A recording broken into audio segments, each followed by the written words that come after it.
கர்த்தருடைய பரிசுத்த நாமத்திற்கு மகிமை உண்டாகட்டும். இந்த நாளிலும் கர்த்தர் நமக்கு தரக்கூடிய நல்வார்த்தை சங்கீதம் 139வது அதிகாரம் 1வது வசனம். கர்த்தாவே, நீர் என்னை ஆராய்ந்து அறிந்திருக்கிறீர். பிரியமானவர்களே, கர்த்தர் நம்மை தாயின் கருவில் இருக்கும்போதே நம்மை அறிந்து வைத்திருப்பவர். அறிவது என்பதை விட ஆராய்ந்து அறிவது மேன்மையானது. நாம் எந்த சூழ்நிலையில் எப்படி செயல்படுவோம் என்பது கர்த்தருக்கு தெரியும்.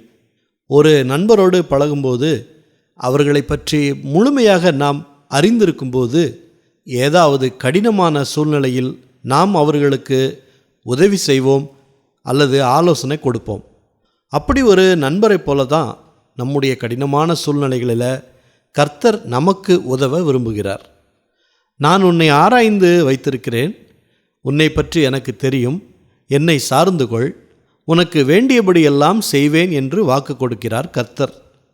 இந்த உலகில் நம்மை முழுமையாக புரிந்து கொண்ட ஒரே நபர் ஆண்டவர் தான். அதனால் அவரை முழுமையாக பற்றிக்கொள்ளுங்க, நன்மைகளை பெற்றுக்கொள்ளுங்க.